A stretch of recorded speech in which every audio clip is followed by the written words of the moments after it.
English made easy. Hey guys! Bored of those vocab lists? Me too. At 1 Degree North Companion, we're turning wordly wise into an adventure to make learning actually interesting. Let's jump in. Book 3. Lesson 3. You know, there's this old legend about a storm, a furious tempest that raged in the Atlantic Ocean centuries ago.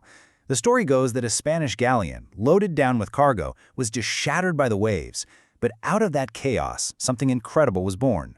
The horses on that ship, they say, actually survived, swimming through that wild sea to find land. And believe it or not, that incredible legend is a story we can piece together using just 10 key words. Each word is like a clue, a chapter in this amazing tale of survival. So, ready? Let's dive in. Okay, so our story kicks off, just like any great legend, on a wild and windswept shore. This is our first chapter, the legendary coast. Take a look at this place. This is Assateague Island, right off the coast of Virginia.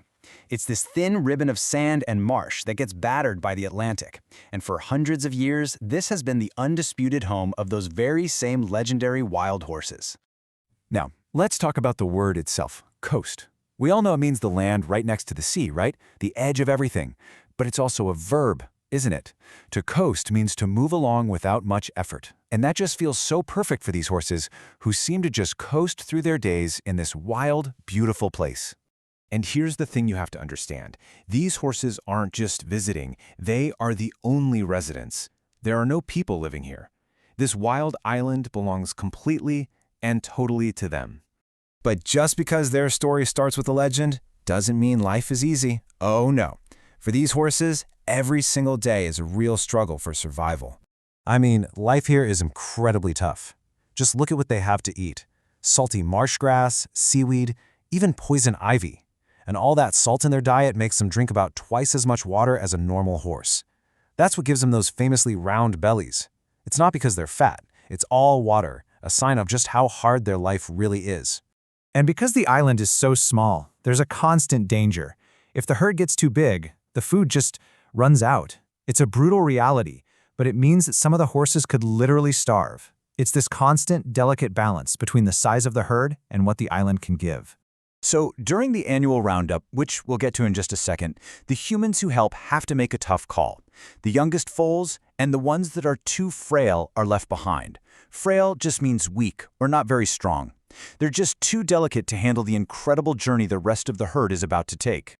But the horses aren't totally alone in this fight. This is where people step in, where that struggle for survival is met by a really unique solution. This is the human connection.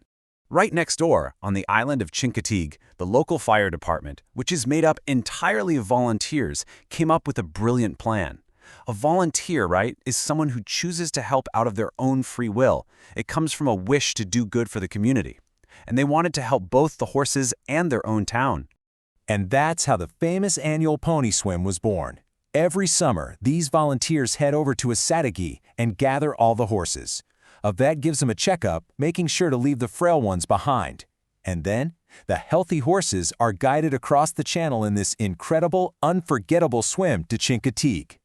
Now, the success of this entire swim hinges on one word, current.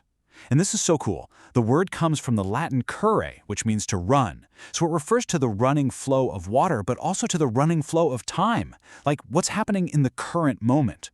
For the ponies, both meanings are life or death. The swim has to happen at the exact right time when the water's current is at its absolute weakest. And once the ponies make it to the other side, the story totally transforms. It stops being just about survival and becomes about culture, community, and dreams. A dream takes hold. So the day after the big swim, an auction is held. Now, this isn't just about selling ponies. This public sale does two really important things. One, it helps keep the horse population under control so they don't starve back on the island. And two, it raises money that the volunteer fire department needs to operate. So you might be wondering, why do so many people want these ponies? Well, it's because they are incredibly intelligent. That same harsh island that makes their life so tough also makes them unbelievably smart and resourceful. All those years of surviving have made them quick learners, easy to train, and just amazing companions. And the fame of these amazing ponies just exploded back in 1947, all thanks to a novel. A book called Misty o Chincoteague by Marguerite Henry completely captured the world's imagination.